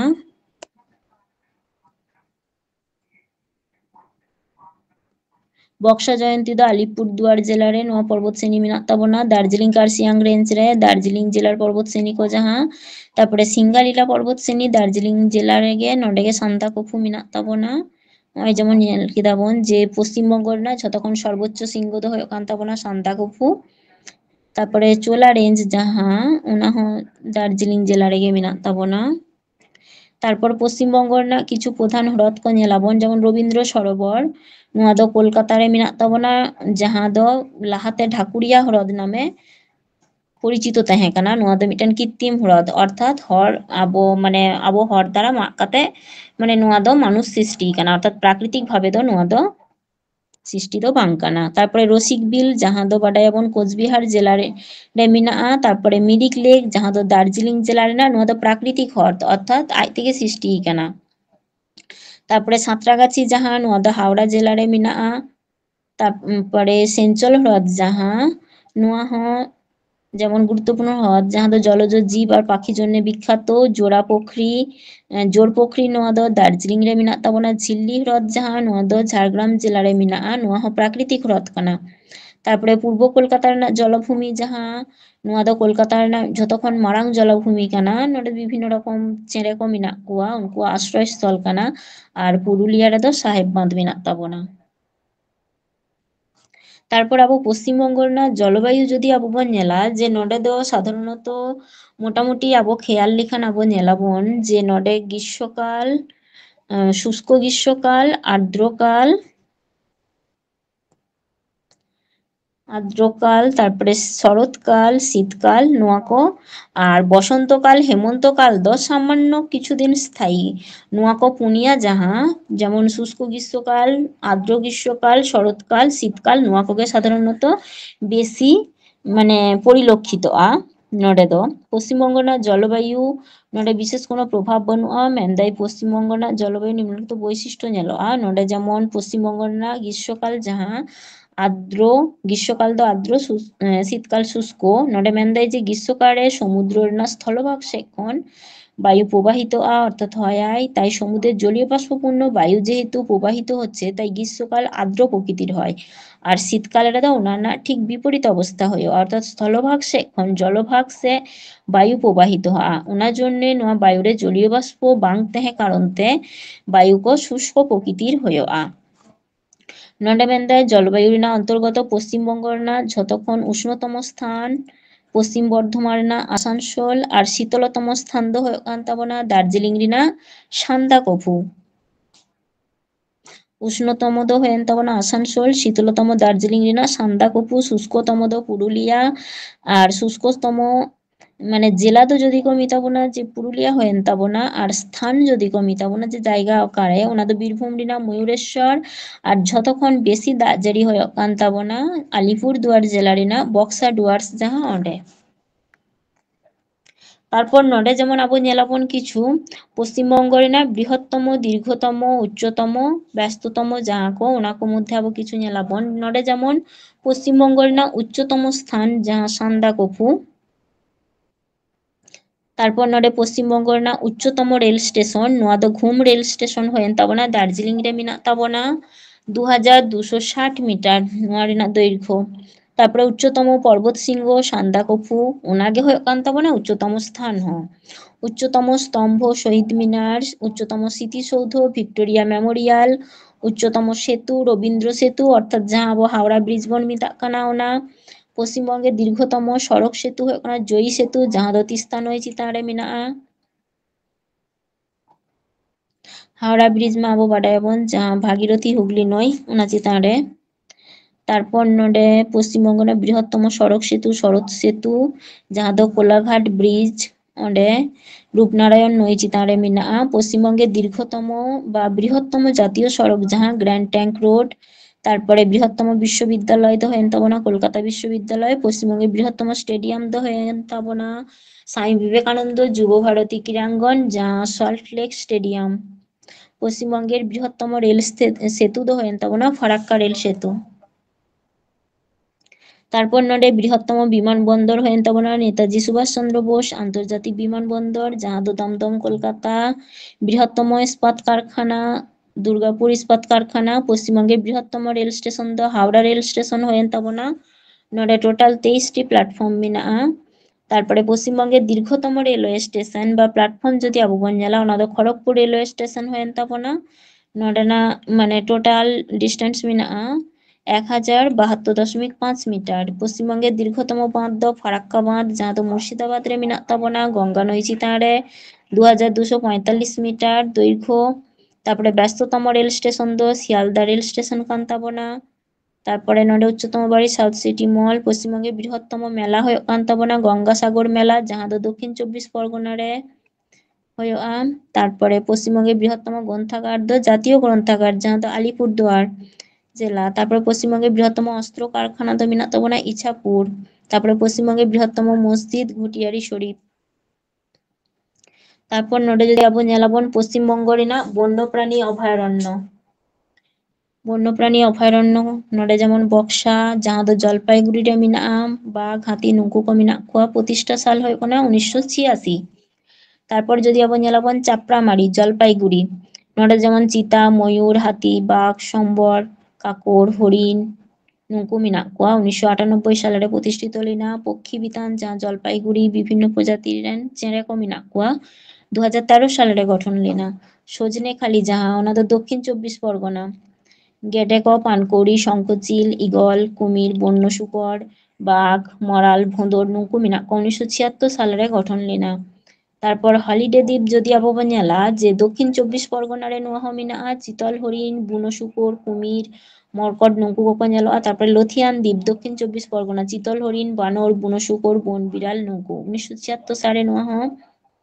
विभूतिभूषण अभयारण्य दक्षिण 24 परगना हरिण बन बिड़ाल नुकु को नेलोआ चिंतामणिकर नोआ दक्षिण 24 परगना रे बेनेबो टुनटुनी छातारे मुनिया आरो विभिन्न प्रजातिर प्रजापति चेरे नुकु को नेलोआ गठन लेना 1982 साल रे बल्लभपुर जहाँ नोआ बाघ हरिण भालुक 1977 साल रे गठन लेना तारपर नोडे जोर पोखरी मेनागा दार्जिलिंग सालामांडार गंडार कुमिर नुकु विभिन्न प्रजातिर आरो चेरे को मेनाग कोआ गठन लेना 1985 साल रे तारपर सिंचल जहाँ ओना दो दार्जिलिंग महानंदा दार्जिलिंग नोडे काकोर हरिण हिमालयर भाल्लुक नुकु को नेलोआ 1915 साल रे गठन लेना और महानंदा रे दो जहाँ बाघ हरिण रायगंज पक्षी दो उत्तर दिनाजपुर विभिन्न प्रजातिर चेरे को नेलोआ को 1985 साल रे गठन लेना बेथुआ डहरी जहाँ नोआ दो नदिया हरिण घड़ियाल बनबिड़ाल 1980 साल रे गठन लेना रमना बागान जहाँ नोआ दो पूर्व बर्धमान रे बाघ हरिण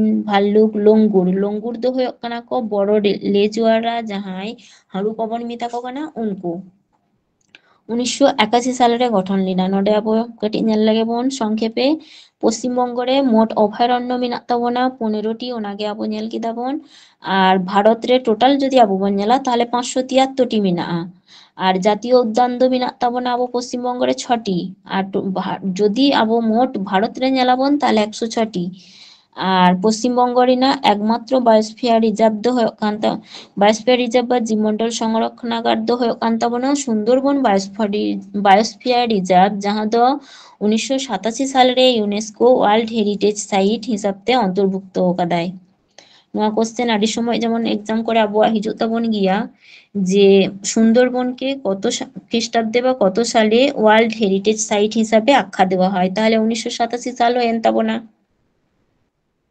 तारपर भारत रे बायोस्फियर रिजार्व बा जीवमंडल संरक्षणागार दो मेनाग ताबोना 18टी तारपरे नोडे जेमन पश्चिमबंग रे मोट रामसार साइट मेनाग ताबोना बाड़िया पूर्व कलकातार जलभूमि और सुंदरबन जलभूमि और भारत रे दो मोट 89টি মেনাᱜᱼᱟ। জাতীয় উদ্যান নोडे जहां 6টি জাতীয় উদ্যান মেনাᱜᱼᱟ ওনা ᱦᱩᱭᱮᱱ ᱛᱟᱵᱚᱱᱟ বক্সা জাতীয় উদ্যান, গরুমারা জাতীয় উদ্যান, নেওড়া ভ্যালি, সিঙ্গালীলা, সুন্দরবন আর জলদাপাড়া। তারপর উৎপত্তি অনুসারতে আবো যদি ᱧᱮᱞᱟᱵᱚᱱ পশ্চিমবঙ্গ রে jaha নই ko মেনাᱜ ᱛᱟᱵᱚᱱᱟ ওনা ko হাটিং কাদাবন 9 হাটিং তে। নডে গঙ্গা ও তার শাখা নদী সমূহ, ভাগীরথী হুগলি নদীর পূর্ব দিকে প্রবাহিত নদী সমূহ, তারপর হয়ে কান তাবনা ভাগীরথী হুগলি নদীর পশ্চিম দিকে প্রবাহিত নদী সমূহ, উত্তরবঙ্গের নদী সমূহ, তারপরে নডে শেষ পয়েন্ট যাহা সুন্দরবনের নদী সমূহ। নডে যদি আবো ᱧᱮᱞᱟᱵᱚᱱ যে গঙ্গা ও তার শাখা নদী সমূহ ওনা করে নডে আবো ᱧᱮᱞᱟᱵᱚᱱ যে গঙ্গা ভারত ᱨᱮᱱᱟᱜ পশ্চিমবঙ্গ ᱨᱮᱱᱟᱜ ঝতখন সর্বপ্রধান নই কানা যাহা দো গাড়োয়াল হিমালয় রেনাᱜ গঙ্গোত্রী হিমবাহ খন উৎপন্ন কাতে ভাগীরথী অলকানন্দা হিমবাহ অᱸᱰᱮ ᱠᱷᱚᱱ উৎপন্ন কাতে অলকানন্দা দেবপ্রয়াগ রে মিলিত কানা। নোয়া মেনদাই যে উত্তরপ্রদেশ, বিহার, রাজমহল उनका सेते प्रवाहित काते आबो पश्चिम बंग रे प्रवेश कादाय और मुर्शिदाबाद रेना धुलियान रे नुआ गंगा नई भागीरथी और पद्मा नुआ बाड़िया हटिंगते हटिंग काना अर्थात बाड़िया शाखा रे विभक्त काना। मिटटेन शाखा दो पूर्व दिक से प्रवाहित काना जहां दो बांग्लादेश प्रवेश कादाय और अपर मिटटेन जहां शाखा जहां आबो मेनदाबन भागीरथी हुगली नई नुआ दो दक्षिण से प्रवाहित काते सागरद्वीप निकट माने उनका सेते चलाव काते बंगोपसागर रे ᱧᱩᱨᱩ काना। नोडे जदि आबो ᱧᱮᱞᱟᱵᱚᱱ जे मुर्शिदाबाद ठेन खन नवद्वीप जहां शहर ओना मध्य जहां नई ओना गेबन मेनदा भागीरथी और नवद्वीप थेके मोहना पर्यन्त जहां ओना दो हयेन ताबोना हुगली। पश्चिमबंग रे भारत भागीरथी हुगली नदी गंगा नामे परिचित। गंगा नदी रेनाग मोट दैर्घ्य 2510 किलोमीटर आबार आदि बई करे आबो ᱧᱮᱞाबोन जे 2525 किमी तहन गिया आबो पश्चिमबंग रे दो 520 किमी प्रवाहित काना और उनिरेन बाम तीरेर उपनदी कदो रामगंगा, गोमती, घरघरा, गंडक, कोसी और डान तीरेर उपनदी दो যমুনা, सोन। नुआ शहर को मेनागआ कलकाता, हरिद्वार, कानपुर, इलाहाबाद, वाराणसी, पाटना, भागलपुर नुआ को फाराक्का बैरेज जहां नुआ दो नुआ गंगा नई चितान रेगे निर्मित काना। तारपर नोडे भागीरथी हुगली नदीर पूर्व दिके प्रवाहित जहां नई को उना नई को आबो ᱧᱮᱞ लेगेबन नोडे मेनदाय जे ओने जे आबो पढ़ा किदाबन जे गंगा नई मुर्शिदाबाद रेनाग धुलियान खन बाड़िया हटिंग ते हटिंग कान ताबोना। मिटटेन दो पूर्व दिक से प्रवाहित काते बांग्लादेश चलाव काना और मिटटेन दो आबो दक्षिण से हेज काते आबो नौ पश्चिम बंग रे भागीरथी हुगली नदी ᱧᱩᱛᱩᱢ ते जहां प्रवेश कादाय ओनागे मेनदाय जे मुर्शिदाबाद रेनाग धुलियान खन नवद्वीप पर्यन्त नुआ भागीरथी नई 220 किलोमीटर पर्यन्त विस्तृत काना और जहां नवद्वीप खन तारपर मोहना अर्थात बंगोपसागरे ᱧᱩᱨᱩ काना नुआ दो 280 किलोमीटर। नोडे मेनदाय जे पूर्व से जहां नई को उना बर्षा काल रे सारा लेदाय बर्षा काल समय दो सारा सब समय गे दाग प्रवाहित होआ आबार बर्षा काले अति बृष्टि अर्थात प्रचुर जखन दाग जारी होआ उन समय दो आदि समय बन्ना ᱧᱮᱞᱚᱜᱼᱟ।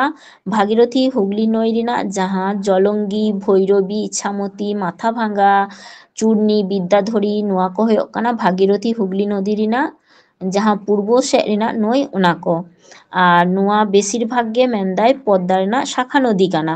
तारपर नोडे जेमन मेनाग ताबोना जलंगी नदी। जलंगी नदी दो मेनदाय मायापुर रेनाग जहां मायापुर काछे रे जहां ओंडे खन लेदे भागीरथी बा गंगा नई रे मायापुर ओंडे मिलित काना। नुइया मोट दैर्घ्य होयोग काना 220 किमी। भैरव नदी हलो এই জলঙ্গি নদীর ভৈরব নদী এই জলঙ্গি নদীর সাথে মিশেছে। তারপর যাহা মাথাভাঙ্গা নদী नुआ हन जेमन नदीटी बांग्लादेश प्रवेश करेছে দুটি শাখারে বাড়িয়া শাখারে চুনি আর ইচ্ছামতি নিতুমতে বাড়িয়া শাখারে नुआ नोंडे जेमन नुआ जलंगी माथाभांगा नुआ को शुधु आबो ᱧᱩᱛᱩᱢ को बाडाई लिखान गेबन होयोआ। तारपर नोंडे जेमन भैरव नदी मेनाग ताबोना मुर्शिदाबाद जिला पेरिये नदी जिला तारपर विद्याधरी विद्याधरी होयोग कान ताबोना जहां दो नदिया जिला ओंडे खन प्रवाहित काते मातला नई रे मिशा आकाना। नुआ दो एकटी शाखा पियाली ᱧᱩᱛᱩᱢते परिचित। तारपर जहां आबो ग नम्बर अपशन जदि ᱧᱮᱞাবন भागीरथी हुगली नदीर पश्चिम दिके प्रवाहित नदी समूह बा बृष्टिर जले पुष्ट ᱦᱟᱱᱟ ᱠᱚᱫᱚ ᱛᱟᱦᱮᱸ ᱠᱟᱱᱟ ᱡᱮ ᱠᱤᱪᱷᱩᱴᱟ ᱵᱚᱨᱚᱯ ᱜᱚᱞᱟ ᱫᱟᱜ ᱛᱮᱦᱚᱸ ᱯᱩᱥᱴᱚ ᱟᱵᱟᱨ ᱵᱤᱥᱴᱤ ᱫᱟᱜ ᱛᱮᱦᱚᱸ, ᱟᱨ ᱱᱚᱰᱮ ᱡᱟᱦᱟᱸ ᱠᱚ ᱱᱚᱣᱟ ᱠᱚᱫᱚ ᱢᱮᱱᱫᱟᱭ ᱡᱮ ᱵᱤᱥᱴᱤর জলে হᱚᱸ ᱱᱚᱣᱟ ᱠᱚ বেশির ভাগটা গে ᱱᱚᱰᱮ ᱡᱟᱦᱟᱸ ᱚᱨᱛᱷᱟᱛ ᱱᱚᱱᱛᱮ ᱫᱚ ᱢᱟᱞᱚᱵᱷূᱢᱤ ᱚঞ্চল ᱡᱟᱦᱟᱸ ᱯᱟᱲᱟᱣᱱᱟ ᱵᱷᱟᱜᱤᱨᱚᱛী হুগলি নই ᱨᱮᱱᱟᱜ ᱯᱚᱥᱪᱤᱢ ᱫᱤᱠ ᱥᱮᱫ ᱠᱷᱚᱱ ᱡᱟᱦᱟᱸ ᱱᱚᱭ ᱠᱚ ᱢᱟᱱᱮ ᱵᱤᱥᱴᱤ ᱨᱮᱱᱟᱜ ᱚᱨᱛᱷᱟᱛ ᱫᱟᱜ ᱡᱟᱹᱲᱤ ᱨᱮᱱᱟᱜ ᱫᱟᱜ ᱛᱮ ᱡᱟᱦᱟᱸ ᱠᱚ ᱩৎᱯᱚᱛᱛᱤᱜ ᱠᱟᱱᱟ ᱱᱚᱣᱟ ᱠᱚ ᱱᱚᱰᱮᱱᱟᱜ ᱱᱚᱭ ᱨᱮᱱᱟᱜ ᱵৈশিষ্ট্য ᱦᱩᱭᱩᱜ ᱠᱟᱱᱟ ᱢᱮᱱᱫᱟᱭ ᱡᱮ ᱱᱚᱣᱟ ᱠᱚ ᱱᱚᱭ ᱫᱚ বেশির ভাগ ᱜᱮ উৎপত্তি স্থল হয়ে কানা ছোটনাগপুর মালভূমি অর্থাৎ নডে দাগ জারি ᱨᱮᱱᱟᱜ ᱫᱟᱜ ᱛᱮ সৃষ্টিᱜ ᱠᱟᱱᱟ ᱡᱮᱢᱚᱱ ᱱᱚᱰᱮ ᱢᱮᱱᱟᱜ ᱛᱟᱵᱚᱱᱟ দামোদর কংসাবতী কাঁসাই শিলাবতী কংসাবতী বা কাঁসাই ওনাগে তারপর শিলাবতী বা শিলাই নদী অজয় রূপনারায়ণ ময়ূরাক্ষী সুবর্ণরেখা কেলেঘাই হলদি নোয়া যেমন নডে দামোদর নদ ᱨᱮᱱᱟᱜ ᱱᱚᱣᱟ ᱡᱮᱢᱚᱱ ᱟᱹᱰᱤ ᱥᱚᱢᱚᱭ ᱧᱩᱨᱩᱜᱼᱟ ᱡᱮ ᱚᱠᱟ ᱠᱷᱚᱱ ᱩৎᱯᱚᱱᱱᱚ ᱠᱟᱱᱟ ᱡᱮ ছোটনাগপুর মালভূমি ᱨᱮᱱᱟᱜ ᱡᱟᱦᱟᱸ খামারপাত সিংহ ᱚᱸᱰᱮ ᱠᱷᱚᱱ উৎপন্ন ᱠᱟᱱᱟ ᱟᱨ ᱛᱟᱨᱯᱚᱨᱮ ᱱᱚᱰᱮ ᱠᱷᱚᱱ ᱡᱮᱢᱚᱱ দামোদর নই ᱠᱷᱚᱱ ᱡᱟᱦᱟᱸ ᱟᱨ ᱢᱤᱫᱴᱮᱱ ইম্পর্টেন্ট কোশ্চেন ᱦᱩᱭᱩᱜ ᱛᱟᱵᱚᱱ ᱜᱮᱭᱟ ᱡᱮ বাংলার দুঃখ ᱫᱚ ᱚᱠᱟ নই ᱠᱚ ᱢᱮᱛᱟᱭᱟ ᱛᱚᱠᱷᱚᱱ ᱟᱵᱚ ᱛᱟᱦᱚᱞᱮ ᱱᱚᱣᱟ উত্তর ᱦᱩᱭᱮᱱ ᱛᱟᱵᱚᱱᱟ ᱡᱮ দামোদর নদ ᱠᱚ ᱢᱮᱛᱟᱭᱟ দৈর্ঘ্য ᱦᱩᱭᱩᱜ ᱠᱟᱱ ᱛᱟᱭᱟ 592 কিলোমিটার তারপরে নডে মেন্দায় দামোদর পশ্চিমবঙ্গের দ্বিতীয় দীর্ঘতম নদী দামোদর নদ মেন্দায় উলুবেড়িয়ার নিকট ভাগীরথী হুগলি নদীতে মিশেছে তাহলে যাহা ভাগীরথী হুগলি নই তাবন উলুবেড়িয়া অঁডে দামোদর নই উলুবেড়িয়া অঁডে চালাও কাতে ভাগীরথী হুগলির সঙ্গে মিশা আকানা তারপরে নডে মেন্দায় দামোদর রেনাᱜ উপনদী হয়ে কানা আয়র বোকারো কোনার বরাকর নোয়াকোয়া মুন্ডেশ্বরী কৌশিকী হলো দামোদর রেনাᱜ শাখা নদী অর্থাৎ দামোদর ঠেকখন ভাগ কানা আর বরাকর হলো দামোদরের প্রধান উপনদী তারপর নোয়া দ্বারকা নই যাহা নডে যেমন অনেক সময় আবহাওয়া যেমন ইম্পর্টেন্ট নডে খন হয়ে কান তাবনা যে তারাপীঠ মন্দির ওকা নই তীরে অবস্থিত নডে যেমন ইম্পর্টেন্ট তাহলে নোয়া দ্বারকা নই রেনাᱜ হয়ে তাবনা যে তারাপীঠ মন্দির দো দ্বারকা নই তীরে অবস্থিত নোয়া দ্বারকা নই রেনাᱜ উৎপত্তি দো হয়ে কান তাবনা ঝাড়খণ্ড রেনাᱜ যাহা সাঁওতাল পরগনা বিভাগ অঁডে খন তারপর যাহা ব্রাহ্মণী নদী নোয়া যদি আবো বন ñᱮᱞᱟ যে ঝাড়খণ্ড ᱨᱮᱱᱟᱜ ᱥᱟᱶᱛᱟᱞ ᱯᱚᱨᱜᱚᱱᱟ ᱡᱮᱞᱟ ᱨᱮᱱᱟᱜ ᱫᱩধᱩᱣᱟ ᱯᱟᱦᱟᱲ ᱚᱸᱰᱮ ᱠᱷᱚᱱ উৎপন্ন ᱠᱟᱱᱟ ᱱᱚᱣᱟ ᱫᱚ গঙ্গা ᱨᱮᱱᱟᱜ ᱢᱤᱫᱴᱮᱱ উপনদী ᱠᱟᱱᱟ আর নোয়া নই গে যাহা ব্রাহ্মণী নদী নোয়া রেনাᱜ গে আর ᱢᱤᱫ ᱧᱩᱛᱩᱢ ᱦᱩᱭᱩᱜ ᱠᱟᱱᱟ কালিন্দী তারপর নডে ইস্ট ইন্ডিয়া কোম্পানি পুরনো রেশম কুটি মহারাজ নন্দকুমার প্রতিষ্ঠিত কালী মন্দির এই নদীর তীরেই অবস্থিত তারপর হলদি নদী রেনাᱜ যাহা ইম্পর্ট্যান্ট নডে যেমন কোন দুটি নদীর মিলিত রূপ হলদি নদী তাহলে নডে যেমন আবহাওয়া নোয়া ইম্পর্ট্যান্ট মেনাᱜ তাবনা কংসাবতী ও কেলেঘাই নদীর যুগ্ম প্রবাহের নাম হলদি নদী অর্থাৎ কংসাবতী আর কেলেঘাই নোয়া কিন বাড়িয়া নই মিলিত কাতে হলদি নদী সৃষ্টি কান তাবনা নোয়া রেনাᱜ মোট দৈর্ঘ্য হয়ে কানা 24 কিলোমিটার হলদি নদী হুগলি নদীতে মিশেছে হলদি নদীর মোহনার কাছে নতুন বন্দর নগরী হয়ে কানা হলদিয়া বন্দর গঠন কানা নোয়া হলদি নই রেগে আর কংসাবতী আর কেলেঘাই মিলিত কাতে গে নোয়া হলদি নই সৃষ্টি কানা তারপর নডে যদি আবো ñᱮᱞᱟᱵᱚᱱ যে ময়ূরাক্ষী নই ঝাড়খণ্ড রেনাᱜ বৈদ্যনাথ ধামের ত্রিকুট পাহাড় খন উৎপত্তি কানা তারপর মেন্দায় মুর্শিদাবাদ জেলা মাধ্যমতে প্রবাহিত কানা মোট দৈর্ঘ্য 250 কিমি নডে মেন্দায় বক্রেশ্বর কোপাই দ্বারকা ময়ূরাক্ষী নদীর দুটি বাঁধ বা ড্যাম আছে নডে মেন্দায় যে ময়ূরাক্ষী নই চিতান রে ম্যাসেঞ্জার ড্যাম মেনাᱜ তাবনা আর কানাড়া বাঁধ মেনাᱜ তাবনা যাহা আর মিটেন দো তিলাপাড়া ড্যাম নডে তাহলে আবহাওয়া ইম্পর্টেন্ট যেমন ম্যাসেঞ্জার ড্যাম ওকা নই রে মেনাᱜᱼᱟ তাহলে ময়ূরাক্ষী নই রে মেনাᱜ তাবনা কানাড়া বাঁধ তারপরে তিলাপাড়া ড্যাম নোয়া হো ময়ূরাক্ষী নই রে তারপর নডে যেমন অজয় নদী ছোটনাগপুর মালভূমি খন উৎপন্ন কাতে মেন্দায় যে বীরভূম আর বর্ধমান জেলা নৌকা সেতে প্রবাহিত কাতে কাটোয়া অঁডে প্রবেশ কাদাই যখন উন সময় ভাগীরথী নই সঙ্গে মিশা আকানা দৈর্ঘ্য হয়ে কানা 276 কিমি উপনদী কদো হয়ে কানা জয়ন্তী তুমিনা কুনুর নোয়াক তারপর দ্বারকেশ্বর নই নোয়া দ্বারকেশ্বর নই দো মেন্দায় পুরুলিয়া জেলার হুড়া গ্রামের মাঝে অবস্থিত একটি বড় ঝিল দ্বারকেশ্বর নদের উৎপত্তি পশ্চিম মেদিনীপুরের ঘাটালের কাছে শিলাবতী নদীর সাথে ᱱᱚᱣᱟ ᱫᱟᱨᱚᱠᱮশ্বর ᱱᱟᱹᱭ ᱢᱮᱱᱫᱟᱭ ᱯᱚᱥᱪᱤᱢ ᱢᱮᱫᱽᱱᱤᱯᱩᱨ ᱨᱮᱱᱟᱜ ᱜᱷᱟᱴᱟᱞ ᱡᱟᱦᱟᱸ ᱚᱸᱰᱮ ᱥᱤᱞᱟᱵᱚᱛী ᱱᱟᱹᱭ ᱥᱚᱸᱜᱮ মিশা আকানা। তারপরে বাঁকুড়া, বিষ্ণুপুর ও আরামবাগ এই তিনটি শহর নোয়া তাহলে দ্বারকেশ্বর নই রেগে মানে নই বাঁকুড়া, বিষ্ণুপুর, আরামবাগ নোয়া পিয়া অবস্থিত মেনাᱜᱼᱟ। ᱱᱚᱣᱟ নই ᱨᱮᱱᱟᱜ ᱫᱚᱭᱨঘ্য ᱦᱩᱭᱩᱜ ᱠᱟᱱᱟ 150 থেকে 160 কিমি। তারপর শিলাবতী বা শিলাই নদী যাহা নোয়া মেনাᱜ তাবোনা, নোয়া ᱫᱚ ᱩᱱᱟᱹᱜᱴᱟ ᱫᱚ ᱵᱟᱝ ইম্পর্টেন্ট ᱜᱮᱭᱟ, পয়েন্ট ᱠᱚ ᱯᱚᱨᱮᱛᱮ ᱟᱯᱮ ᱯᱟᱲᱦᱟᱣ ᱟᱯᱮ। তারপরে নডে রূপনারায়ণ নদী, রূপনারায়ণ নᱰᱮ ᱦᱚᱸ শিলাবতী আর দ্বারকেশ্বর মিলিত কাতে রূপনারায়ণ সৃষ্টি কানা। নোয়া ᱦᱚᱸ ইম্পর্টেন্ট গে তাবোনা যে রূপনারায়ণ নদীটি কোন দুটি নদীর মিলিত প্রবাহ, তাহলে শিলাবতী আর দ্বারকেশ্বর। পশ্চিম মেদিনীপুর ᱨᱮᱱᱟᱜ ᱡᱟᱦᱟᱸ ঘাটাল ᱚᱸᱰᱮ ᱢᱮᱱᱫᱟᱭ ᱡᱮ শিলাবতী আর দ্বারকেশ্বর মিলিত কানা। অকারে তাহলে মিলিত কানা যে পশ্চিম মেদিনীপুর ᱨᱮᱱᱟᱜ ঘাটাল রে। তারপরে রূপনারায়ণ যাহা নোয়া নই সৃষ্টিনা শিলাবতী আর দ্বারকেশ্বর মিশা কাতে ওনা মেনদায় দামোদর নদ বা মুন্ডেশ্বরী নই সাথে মিশা কাতে হুগলি নই রে মিশা আকানা। দৈর্ঘ্য ᱫᱚ ᱦᱩᱭᱩᱜ ᱠᱟᱱᱟ 80 কিমি। তারপরে নডে মেনদাই যে রূপনারায়ণ নই তীর রেগে কোলাঘাট তাপবিদ্যুৎ কেন্দ্র যাহা মেনাᱜ তাবোনা ওনা ᱫᱚ নোয়া রূপনারায়ণ নই তীর রেগে সৃষ্টি কান তাবোনা। তারপর নডে মেনদাই রূপনারায়ণ নদীর তীরে অবস্থিত কথা সাহিত্যিক শরৎচন্দ্র চট্টোপাধ্যায়ের কুঠি দেউলটি, অর্থাৎ নডে গীতায় উনিয়ার জন্মস্থান। তারপরে কংসাবতী যাহা কংসাবতীকে স্থানীয় ভাষায় মেনদায় কাঁসাই বলা হয়। নোয়া বাঁকুড়া জেলা ᱨᱮᱱᱟᱜ নডে যেমন আবো যদি বন জেলা যে বাঁকুড়া জেলা ᱨᱮᱱᱟᱜ কংসাবতী কুমারী নই সাথে মিলিত কানা।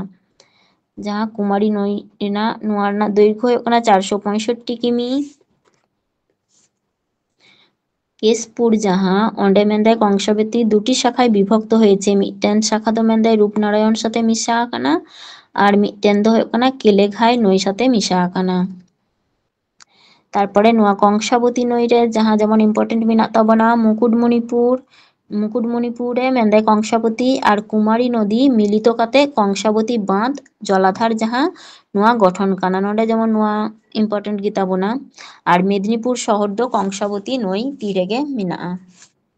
তারপর সুবর্ণরেখা রে নডে যেমন প্রথম ইম্পর্টেন্ট কোশ্চেন যেমন হুয়ুᱜ কান তাবোনা যে সুবর্ণরেখা নই চিতান রেগে রাঁচি রে অᱸᱰᱮ হুড্রু জলপ্রপাত মেনাᱜ তাবোনা। দৈর্ঘ্য ᱫᱚ ᱦᱩᱭᱩᱜ ᱠᱟᱱᱟ 395 কিমি। তারপর নডে মেনদাই সুবর্ণরেখা নদীর তীরে ঘাটশিলা অবস্থিত যা একটি বিখ্যাত পর্যটন স্থান। তারপর উত্তরবঙ্গ ᱨᱮᱱᱟᱜ নই ᱠᱚ ᱡᱩᱫᱤ ᱟᱵᱚ ᱧᱮᱞᱟᱵᱚᱱ পশ্চিমবঙ্গ ᱨᱮᱱᱟᱜ মালদহ, দক্ষিণ দিনাজপুর, উত্তর দিনাজপুর, কোচবিহার, জলপাইগুড়ি, দার্জিলিং নোয়া ᱠᱚ ᱢᱤᱫ ᱥᱟᱶᱛᱮ ᱢᱮᱱᱫᱟᱭ ᱩᱛᱛᱚᱨᱵᱚᱝᱜᱚ ᱵᱚᱱ ᱢᱮᱛᱟᱜᱼᱟ। ᱟᱵᱚ ᱡᱮᱢᱚᱱ ᱱᱚᱰᱮ ᱧᱮᱞ ᱠᱮᱫᱟ ᱵᱚᱱ ᱡᱮ ᱩᱛᱛᱚᱨᱵᱚᱝᱜᱚ ᱨᱮᱱᱟᱜ ᱡᱮᱞᱟ ᱠᱚ 8টি ᱛᱟᱦᱮᱸ ᱠᱟᱱ ᱛᱟᱵᱚᱱᱟ। ওনা উত্তরবঙ্গ রে মেনদায় হিমালয় পার্বত্য অঞ্চল খন উৎপন্ন কাতে নদী বরফ গলা জলে পুষ্ট। উত্তরবঙ্গের নদীগুলিতে সারা বছর জল থাকে।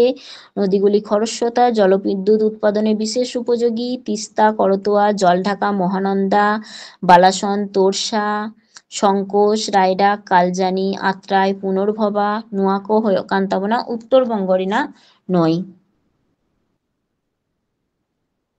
নোয়া ᱠᱚᱫᱚ ᱡᱷᱚᱛᱚ বরফ গলা দাগ তে সৃষ্টি কানা। নডে যেমন তিস্তা নই নোয়া মেনদায় বাংলাদেশ ভারত ᱨᱮᱱᱟᱜ আন্তঃসীমান্ত সিকিম ও পশ্চিমবঙ্গের জলপাইগুড়ি বিভাগের প্রধান নদী। নডে যেমন ইম্পর্টেন্ট হুয়ুᱜ কান তাবোনা তিস্তা নদীকে সিকিম ও উত্তরবঙ্গের জীবনরেখা বলা হয়। তাহলে নডে যেমন উত্তরবঙ্গের জীবনরেখা কাকে বলা হয়, তাহলে তিস্তা নই কো মিতায়া। তিস্তা নই ᱨᱮᱱᱟᱜ দৈর্ঘ্য ᱦᱩᱭᱩᱜ ᱛᱟᱵᱚᱱᱟ 315 কিমি। তারপর নডে মেনদায় যে তিস্তা নদী ছাঙ্গু, ইয়াংথাম ও ডংকিয়াল পর্বত শ্রেণী থেকে উৎপন্ন হয়ে ছোট ছোট নদীর জলে পুষ্ট। রংপুর, ইয়াং, লাংচু, রানীখোলা, র্যালি, নদীর তালং, রঙ্গিত এগুলি সব তিস্তা নদীর উপনদী। তারপরে নডে যেমন তিস্তা নদীকে ত্রাসের নদী বলা হয়। তাহলে তিস্তা নদী ত্রাসের নদী কো মিতায়া। আর উত্তরবঙ্গের জীবনরেখা তিস্তা নদী। তারপর চলো তোরসা বন ñel লেগে। নডে মেনদাই তোস্তা পূর্ব তিব্বতের চুম্বী উপত্যকা থেকে উৎপন্ন হয়ে ভুটানে প্রবেশ করেছে। চুম্বী উপত্যকা ও ভুটানে তোরসা ও আমাছু নামে পরিচিত। পশ্চিমবঙ্গের জলপাইগুড়ি জেলা, বাংলাদেশ এই নদী তোরসা নামে পরিচিত। মেন্দাই যে নোয়া তোরসা নয় যাহা ভুটান রেদ আমাছু নামে পরিচিত। আর আবো যাহা পশ্চিমবঙ্গ জলপাইগুড়ি জেলা আবো বাংলাদেশ নন্তে তো তোরসা কমে না। নডা মেন্দাই ভুটান অতিক্রম কাতে আবো জলপাইগুড়ি জেলারে প্রবেশ কাদায়, তারপর তোরসা নই মেন্দাই কোচবিহার হয়ে আবার বাংলাদেশে প্রবেশ কাদায় ধুবুরির কাছে ব্রহ্মপুত্রের সাথে মিলিত কানা। নোয়ার দৈর্ঘ্য কানা 320 কিমি। তারপরে জলঢাকা নই মিনাত তাবনা সিকিমের বিদাং হ্রদ থেকে জলঢাকা নদীর উৎপত্তি। দিচু ও লিচু নদীর মিলিত প্রবাহ হচ্ছে জলঢাকা। তাহলে নোয়া বাড়িয়া নই দিচু আর লিচু নোয়াকিন বাড়িয়া নই মিশাকাতে জলঢাকা নোয়া সৃষ্টি কানা।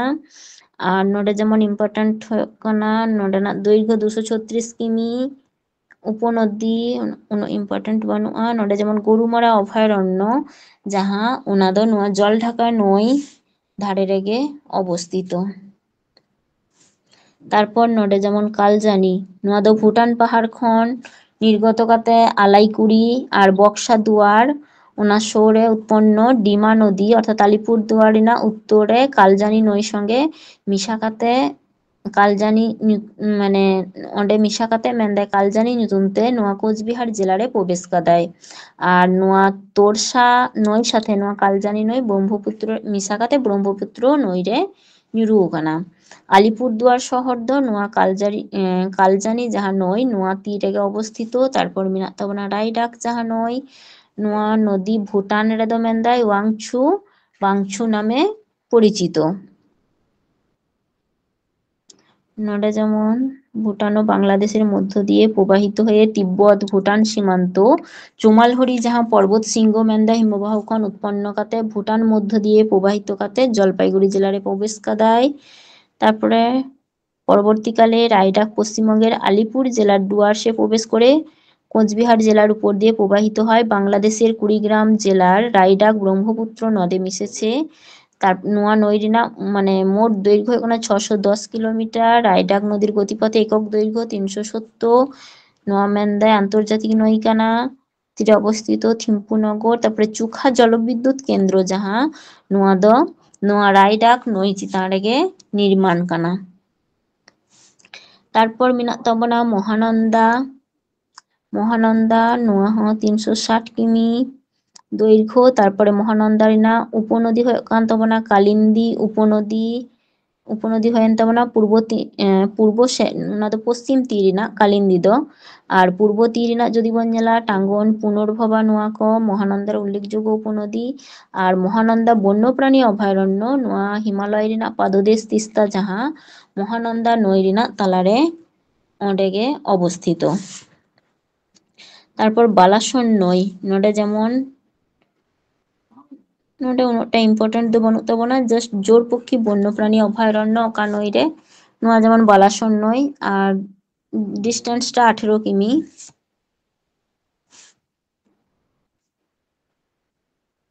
তারপর সুন্দরবন অঞ্চলের নদী সমূহ যাহা জোয়ার দাঁতে পুষ্ট ওনা নৈক তাহলে নডে হয়ে কান তাবনা যেমন পশ্চিমবঙ্গের জোয়ারের জলে পুষ্ট নৈক দ পিয়ালি, মাতলা, সপ্তমুখী, ঠাকুরন, রায়মঙ্গল, গোসাবা, বিদ্যাধরী, হারিয়াভাঙ্গা, কালিন্দী নোয়া ক। তাহলে সপ্তমুখী নই যদি বন জেলা উৎস হয়ে কান্তায় সুলতানপুর যাহা দক্ষিণ 24 পরগনা মোহনা অর্থাৎ মিশা আকানায় বঙ্গোপসাগরে অবস্থান। তাই সুন্দরবন প্রবাহপথ 80 কিলোমিটার।